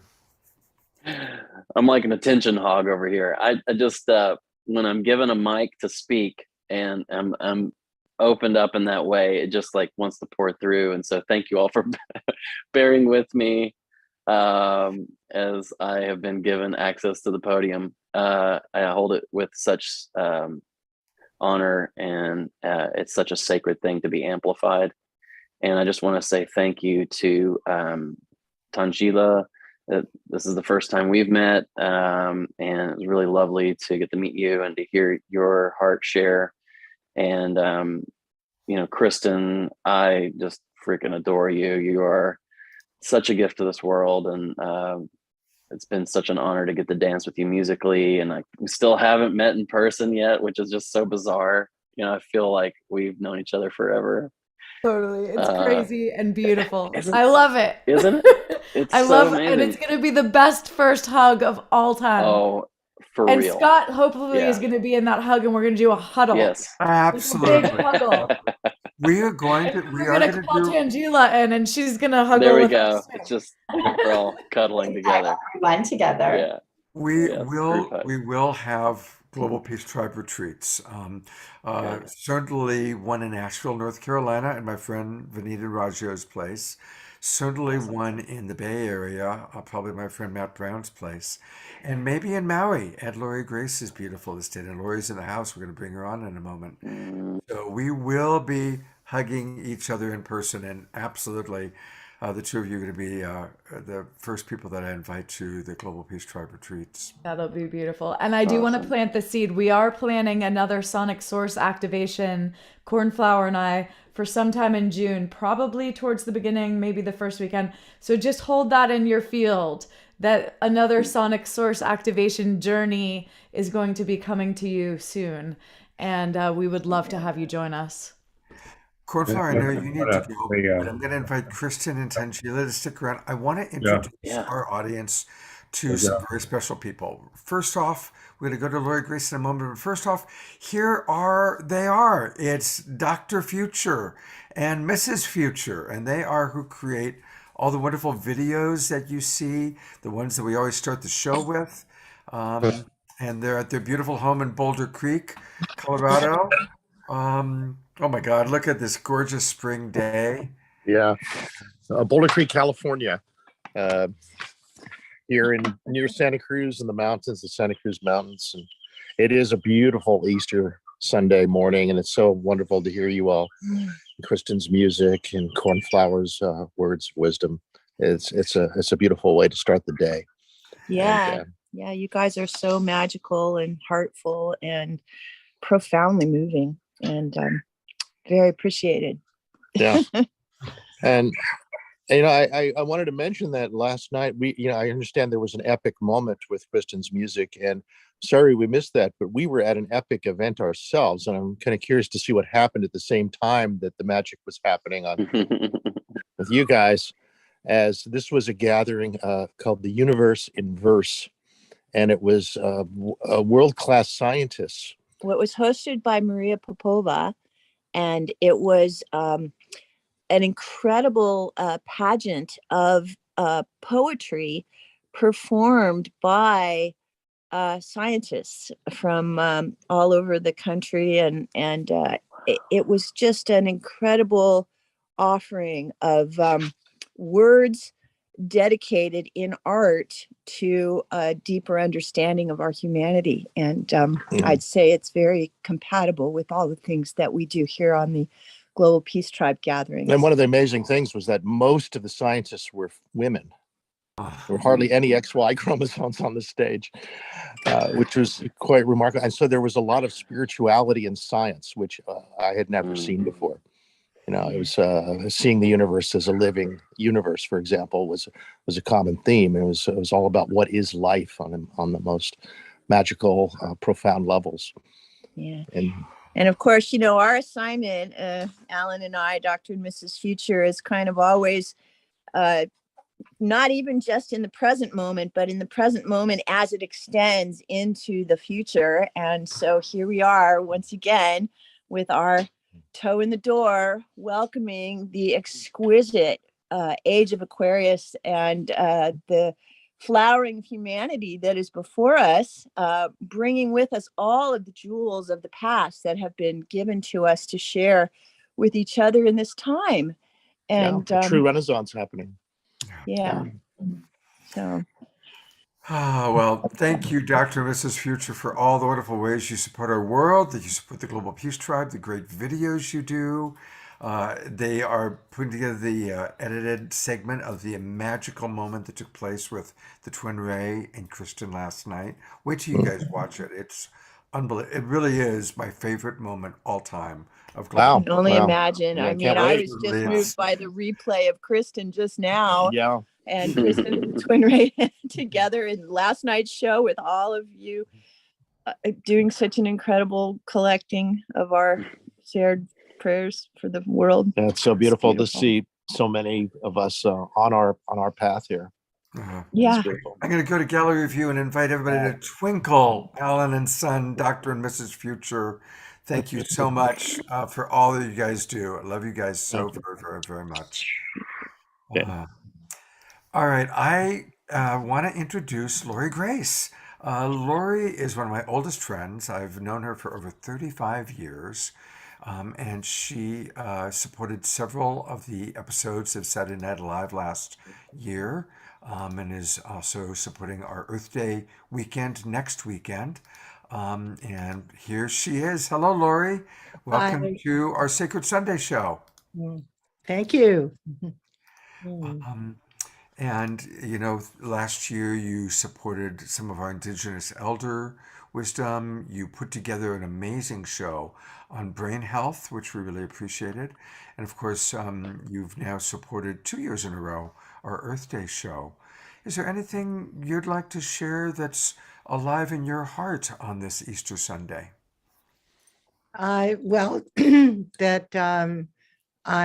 First of all, I appreciate what you're doing here, and it stimulated me to come to more sponsorship, and then additionally, I'm very happy to be opening up both Sunrise Center in Corte Madera and Haleakua both. We're really finding a gigantic need from people for person-to-person community and connection. And so that happens both in Corte Madera, where I'm starting to teach embodied compassion communication on Tuesday night. And we did a Watsu class at my place in Tiburon. And in Hawaii, there are just so many people celebrating moving out of COVID and longing to be in touch with each other and to touch each other. And, so I'm happy that we can address that. So when you mentioned, that you'd like to consider doing something in Maui, I'm happy to hear that. Oh, yeah, absolutely. I totally am holding the vision. Lori has a beautiful, probably one of my favorite places. Hello, Sam. Hi, Scott. He watches a lot of your shows. I've seen every show for 2 years, and I cried again when Kirsten sung, and that's why I've subscribed to every season. Thank you, Kirsten. Not many musicians can make me cry. I love you. Oh, I love you so much too. Yeah, stay there. Thank you. Just feeling that resonance, and that's exactly what you just expressed, and just feeling you right now is what makes me get up every day and want to continue on this journey, because it's about the sharing, and it's about the music being a powerful catalyst to remind you of your gift and Lori's gift and Scott's gift. And I think that's what we're all doing here. We're here to re-spark each other. And so I just feel and I receive that you felt re-sparked in the music, and I'm so grateful. Thank you. Love, love, love. Love, love, love. And thank you, Sam, because you represent the most important part of the Global Peace Tribe, our audience, you know. And so that you watch us every weekend, that means so much to me. And knowing that other people are crying during Kristen. When Kristen plays, it's a problem because I'm supposed to host the thing and I can't talk. I literally couldn't talk last night after her experience. So and you know, we all are playing our role in beautiful ways. I'm going to bring Tangila back on. Um, you know, everybody is playing our own roles in beautiful ways. Tangila creating this amazing opportunity for our community to come together online. Lori bringing people together in person, which of course is so important. Kristen's music. Sam, the wonderful ways I know that you serve our world. I appreciate it. And good Lord willing, hopefully we are going to start being able to gather in person. I see Mark is suggesting that we meet in San Diego at the Vision Center for Spiritual Living. And yes, Mary, I'm still going to bring Marcy Scheimoff her video message on. That's what we're going to conclude with. So hang in there. Well, thank you. Thank you, Lori. Love you so much. And Lori, I'm going to bring on Robin Streichler since you're helping to support our Earth Day show next weekend. And our Earth Day show is going to be wonderful. This is Robin, who is my collaborative partner.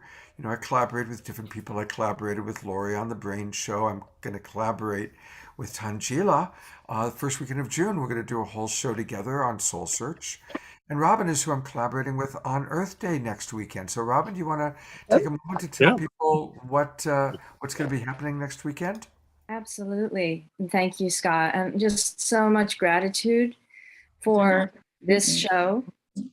Am I unmuted? You're on. You're good. Oh, thank you. So much gratitude for this show and all the lives it has touched for the 2 years of this pandemic. And I truly believe all of you and the musicians and the artists and the transformational leaders have definitely brought us closer to the tipping point of consciousness that will lead us to world peace and a healthy environment for all.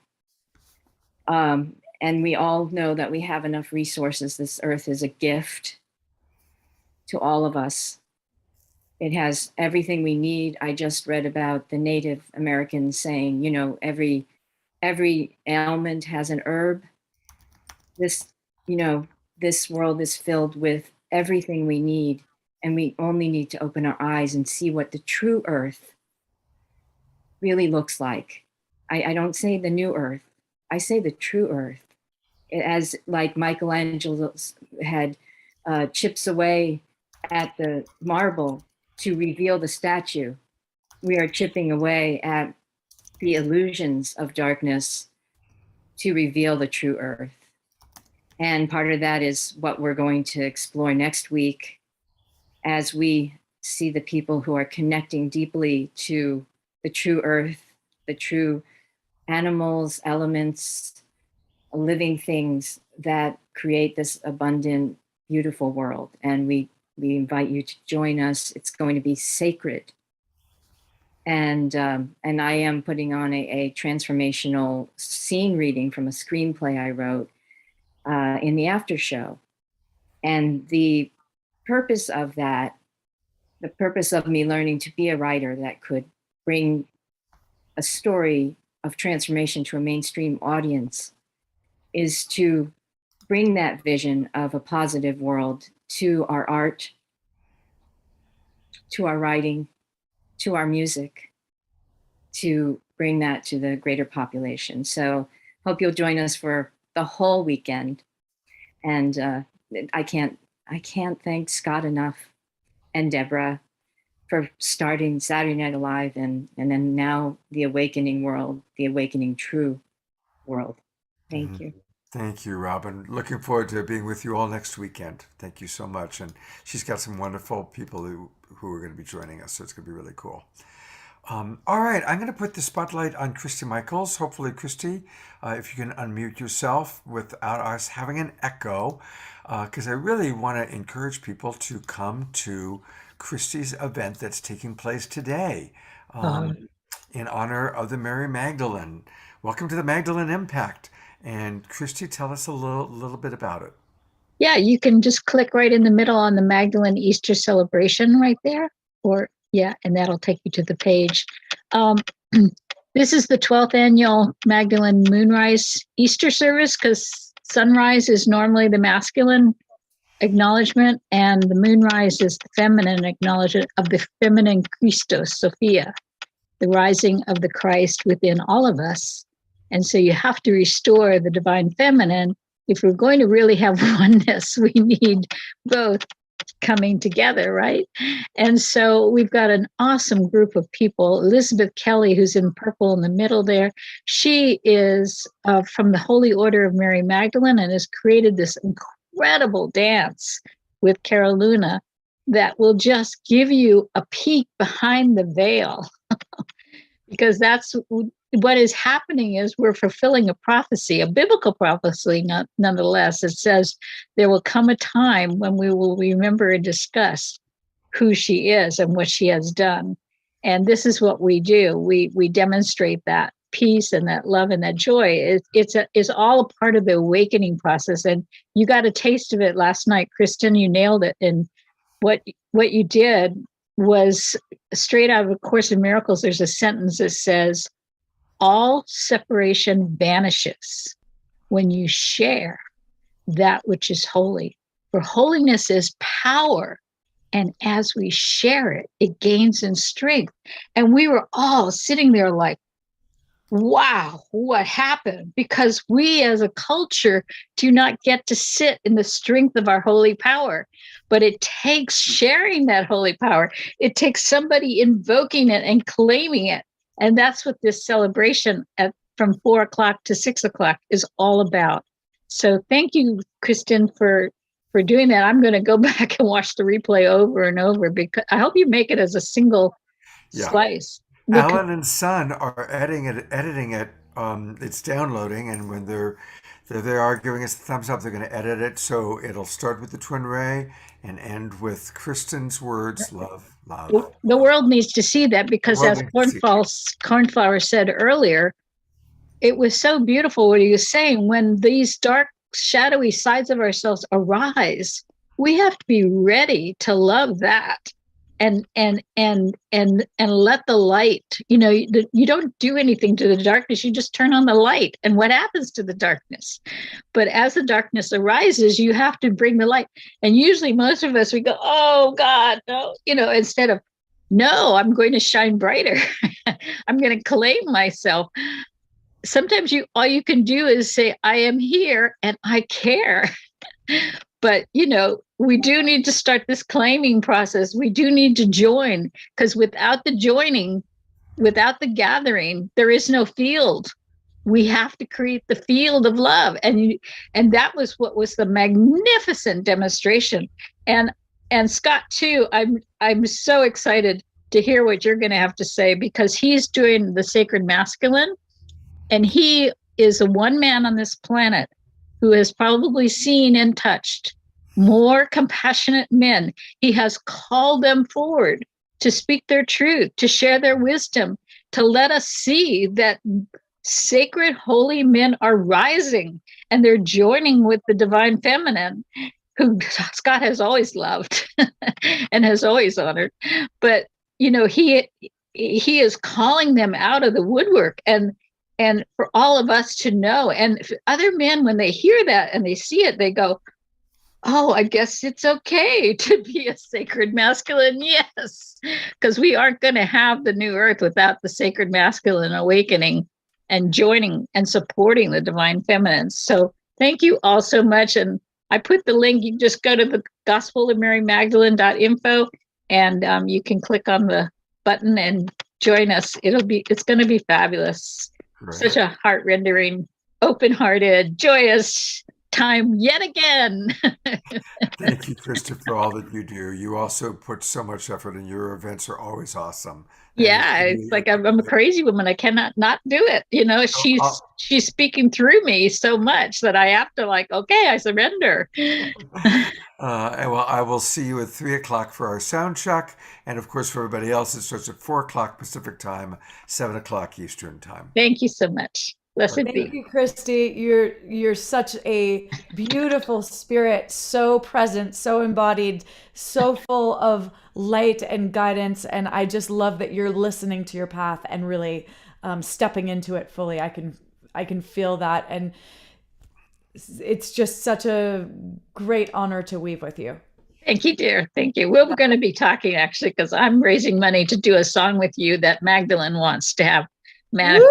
Woo! And Yes. it'll be a viral go crazy when you hear what I have to say. So we'll be talking soon. Okay. I look forward to that. Thank you. Beautiful, beautiful. I'm going to read one more comment, and then we're going to hear from Marcy Scheimoff. And obviously, we're not going to end at noon. We're going to go a little bit longer. How are you doing, Kristen? Are you okay? I'm good. I'm feeling the need to take a little pee break for 1 second. So maybe you can. I'm going to put a video on. So while I'm playing the video, you can we both might do a little. We're all transparent here. I'm sharing this with you all. No more hiding. I'll go on my mini pee break and I'll be right back. Okay, thanks. Michael Tiller writes, I would like to express so much love and gratitude for all the luminous faculty from the Global Peace Tribe. Everyone has touched me deeply. I am so grateful for everyone's dedication. Thank you, and maximum grace to all. Thank you, Michael. I think that sums up pretty well. Okay. Marcy Scheimoff is one of our dear, dear friends. And one of the things that happened is when we decided that we wanted to do this weekend celebrating 2 years, we sent out invitations to many of our friends, and everyone said yes. So honestly, a lot of the people that we that we've got videos from, we haven't even had time to play. Last night I was supposed to play Marcy Scheimoff and Jia Uttal and Carolyn Meese. Today I was supposed to show Andrew. Anyway, I am going to play this video from Marcy Scheimoff because she really captures very eloquently a perspective of what's taking place at this time on our planet. And then we are going to hear Julian Lennon play Imagine. So that's going to be pretty special. Anyway, here we go. Let's take a look here. And of course, Marcy Scheimoff is a best-selling author. She's very beloved, and she's all about creating miracles. Marcy, thank you so much for being part of our anniversary weekend. And of course, happy anniversary to you. 111 consecutive weeks, have not missed a weekend. Phenomenal. Congratulations. Yeah. Well, and you've been a really important guide for our tribe as we make it through these incredible times. So what are your thoughts about the last 2 years, and what are your thoughts about where we're going? Well, wow, what 2 years these have been. Really. Okay. Well, I think like so many people, I'm sure, are speaking about this. We're on the verge of a major transformation, a major transition. The word crisis means a turning point, and we can either wake up or we can do the same old, and the same old is not going to work. We're going to self-destruct. And I think that this is an incredibly exciting time. Of course, after crises and challenges and dark ages comes the Renaissance. And I think we are here for a Renaissance. And this Renaissance is for the waking up of consciousness. And, I think people feel this, they know this, we get that it's a big time on the planet. Anybody who's here now listening to this gets this. And it's no mistake that we incarnated now. We were born for these times. We are called for this time. And I think what we're seeing is the last couple of years, a big thing that happened is that people reprioritized. Shannon Anderson, that people were accomplishing things, that they climbed a mountain and they realized they were climbing the wrong mountain. And this has been called a time of the great resignation. People have resigned from jobs like crazy, and they're leaving what they were doing to follow their hearts. And I think that this is phenomenal. You know, Scott, 2 years ago, I was honored to be on one of those first Saturday Night Lives, and during that time, we were just starting the pandemic, maybe a few months into it at the time, and I talked about three things that I thought were being called of us, and I just revisited that when I knew I was coming on here, and I want to speak to those three things that we talked about. We talked about that we were being called to a different pace, a different space, and a different interface. And here's what I meant by those: the pace, we were being called to slow down. And I can't tell you how many people I've talked to, and maybe you've had this experience too, who've said, I needed this so badly. I didn't realize how burned out I was. And I think that people are recognizing I can't, that pace that I was living at before was unsustainable.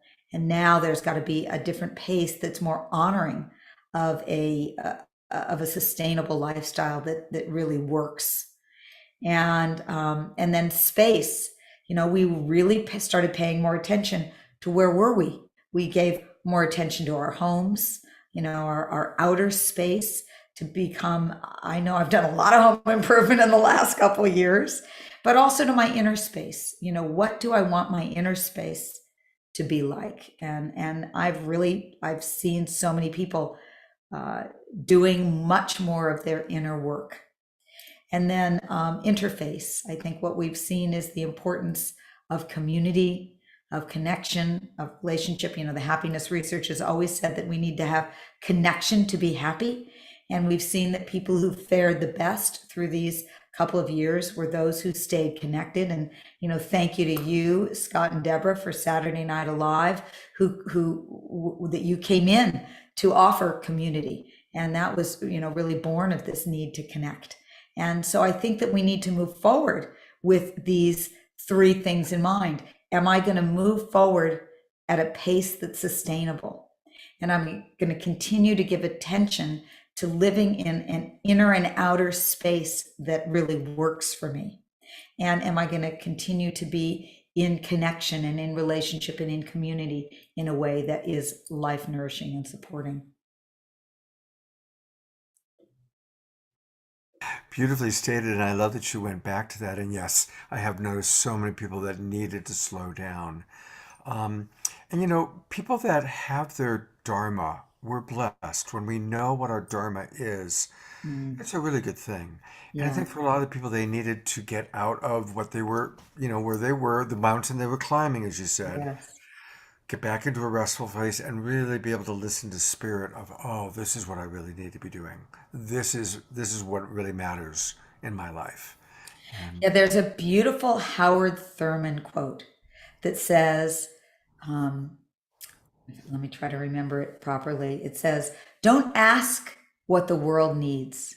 Ask what makes you come alive and go do that. Because what the world needs is people who have come alive. Mm. And I think that is so important. It's not, okay, what do I need to, yes, whatever it is that you're called to do, what makes you come alive is what the world needs. And I think that's a really important thing that we all reflect on, is what is it that is. So I'm very grateful again that what makes you come alive, Scott, is this. So Yeah. Well, thank you. And thank you for all that you've been, all the times you've been on the show, helping people learn about miracles. That was just one of I our love absolute best shows we ever did. I love doing that, Scott. And, you know, right now, as we, you know, we're at that point 2 years ago, we were looking at the pandemic, and now we're looking at the world, you know, in a very different way, in the Ukraine and the whole crisis there. And you know what I've seen is that people, what's going on now, we're empathic by nature, and we are all connected to other people's suffering, and it certainly triggered us. My grandfather actually came from Ukraine when he was 14 years old, so I feel a very, very deep impact from that. And I think what I'm seeing these days is that people are falling into kind of one of two camps about how they're dealing with this. And one is where people are either feeling hopeless and powerless, or people are saying, you know what, we can't afford for us to stay hopeless and powerless. And really the antidote to being hopeless is to have vision. You know, we need to have vision. We need to be able to imagine or dream what's possible. Everything starts with that vision or dream. So we have the ability to hold on to a vision for a peaceful world. You know, visionary is someone who looks not at what is, but at what is possible.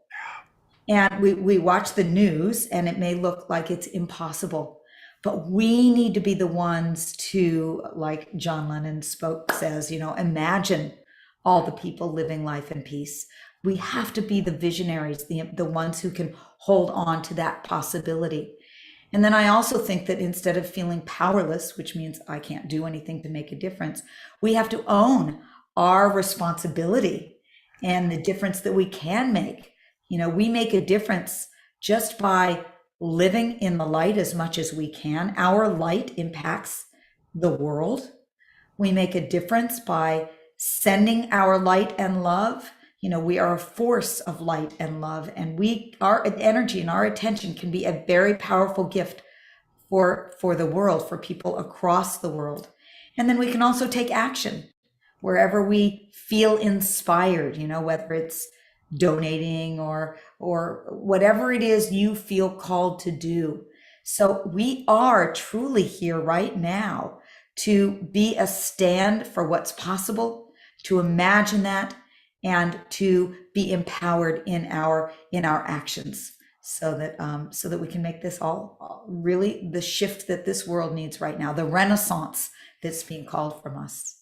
I wish the entire world could hear what you just said. I mean, you summed up so perfectly really where we need to go in such an inspirational but very clear way. And you're just a brilliant communicator, Marcy. No, Scott, you're a wonderful communicator of all of this to the world, broadcaster of all of this to the world. And you know, Scott, it may sound trite, but I must quote the chorus of Imagine, because you may say I'm a dreamer, but I'm not the only one. Someday you'll join us, and I know everyone here is joining us. We are together in this, and the world will live as one. God, thank you so much, Marcy. That was perfect.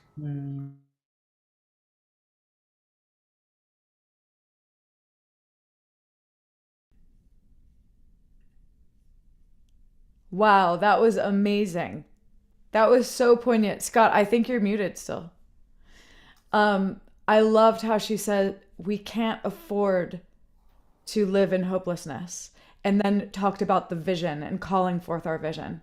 And I just felt her transmission so powerfully, and the positivity, not just the positivity, the acknowledgement of everything going on, and then calling in the potential of our beingness. And I just love that, to step into our vision, that call to step into our vision. Well, she talked about John Lennon and Imagine. And as fate would have it, last week, Julian Lennon sang his father's song publicly for the very first time. He had always felt that it would be inappropriate for him to sing it because he didn't want to ride on his father's coattails somehow. But given the war in Ukraine, he did a fundraising event and sang it for the very, very, very first time. And so I thought it would be quite poignant after what Marcy said, and of course we all want peace in Ukraine, peace in the world. Here I'm going to play Julian Lennon singing his father's most famous song for the first time ever. And here we go.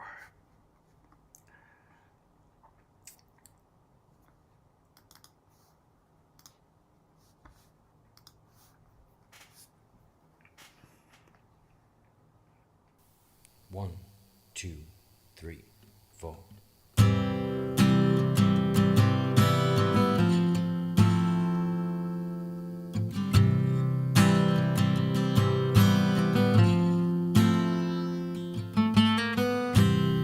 Imagine there's no heaven. It's easy if you try. No hell below us,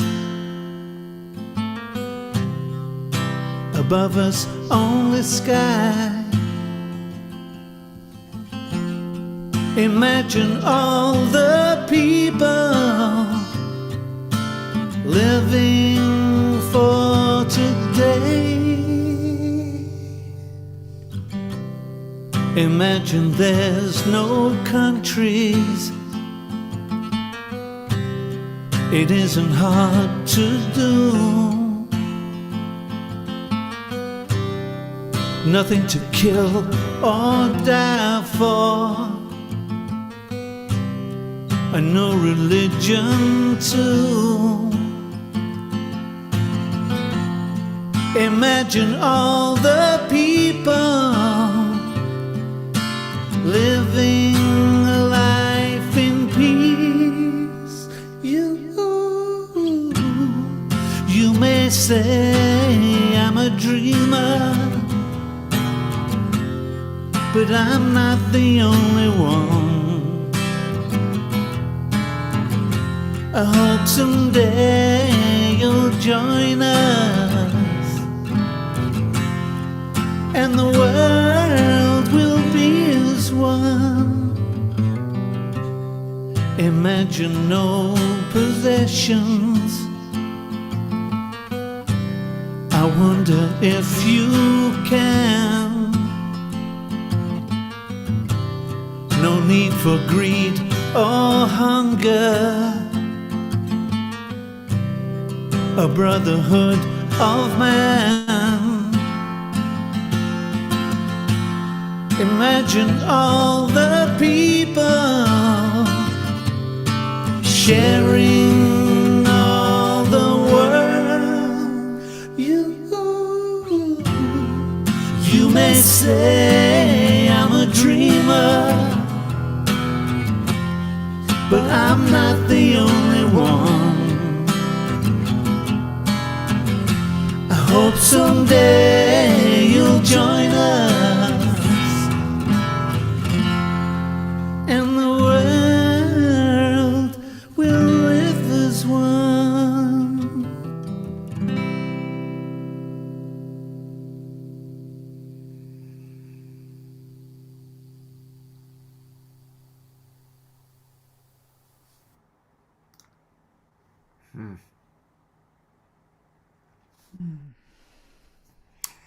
Wow.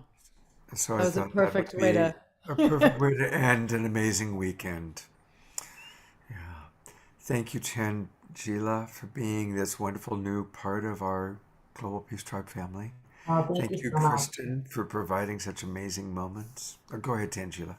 I just want to say thank you so much, Scott and Kristen, for the amazing and beautiful show today. It was just so empowering and so sacred and just so beautiful to gather together with everyone on this high holy day for so many of us and just have this resonance that we're creating together. And I just would like everyone to really join the Global Peace Tribe community on Soul Search so we can continue collaborating and connecting and communicating and just like, let's see what's going to continue unfolding. And really the mission behind Soul Search is that we really can bring these sacred moments and these holy moments that are so empowering and so connecting out into the world, because so much of the world lives in separation. We have such the privilege and the honor of having this beautiful community here where we're creating and sharing these moments together.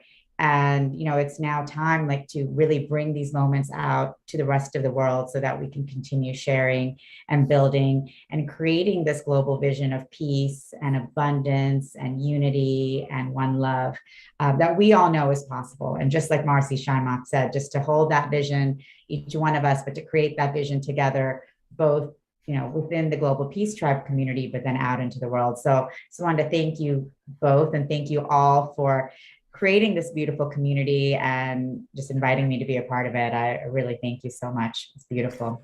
And a reminder, I would suggest as soon as we hang up, do two things. Make sure you register for the Mary Magdalene event and go to soulsearch.io, and join and tool around and take a look at all the amazing practitioners and the community and the events and all the different things that are going on. And put yourself in there. Many of you are, there's of course Alan Steinfeld, many of you are healers, practitioners. So soulsearch.io. I also want to bring on Brother Omashar to thank him. Omashar started as a viewer of the show, and we got to communicating. He said, "Well, I play some music," and he was kind of low key about it. And I said, "Well, I can send you a video." And it was like, "Oh my God, this guy's great!" And now he's become a regular part of the show. Thank And you. that's how it is. We continue to grow that way. My privilege and my pleasure. Thank you so much. Thank you, We Omashar. love you, Omashar. Thank you for all the healing and the blessings that you bring us through. Your incredible expression of music. So much love there. Yes. I feel it. Reflections. Thank you. Beautiful. And I'm so excited to go on Soul Search. This feels like it's been such a much needed tool for so long. I can't even wait.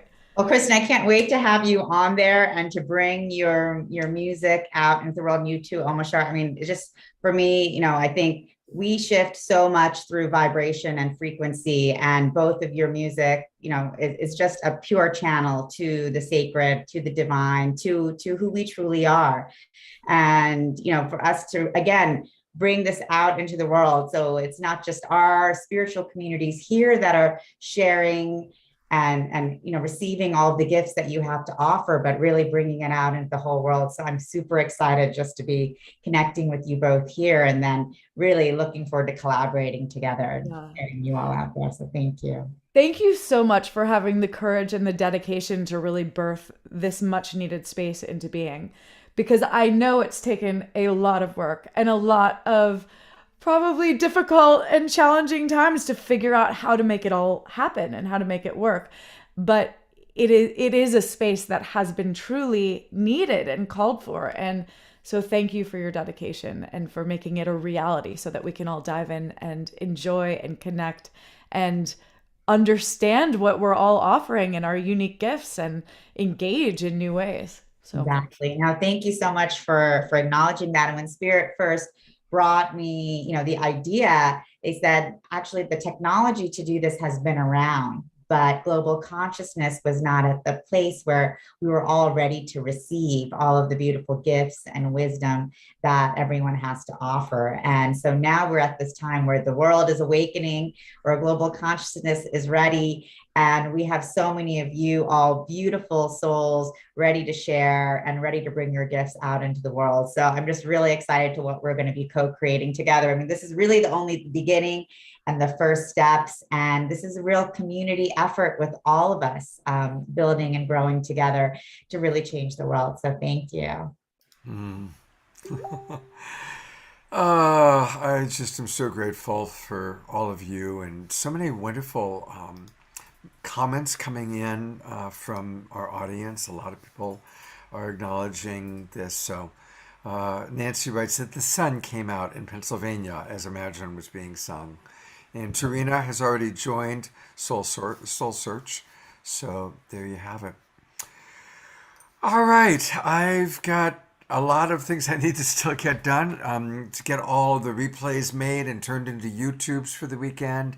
And then a 3 o'clock sound check with Christy Michaels and her Mary Magdalene. So I want to wish everybody a very, very happy Easter. Kristen, I love co-hosting with you. I love co-hosting with you. It's like a super love fest. And I just want to say, let's all put our hands up and just say, happy anniversary, Scott. And happy anniversary to the awakening world. And we are so grateful for all you do. It is a labor of love, and we know that, and we fully, fully appreciate you. So it has been a beautiful anniversary weekend. Thank you for your dedication, your heart, your spirit, your joy, your tears, your deep sense of empathy and compassion that calls us back again and again and again. I can say I have grown so much as a being and as a musician in this space, and I know we all have. So thank you. Happy anniversary. Happy anniversary. Thank you. Hugging you all. Thank you, Kristen. That made my day. This has been an amazing weekend. All right. I love you all. Hope to see you all at 4 o'clock for Christie's event. And happy Easter, happy Passover, happy everything. See you soon.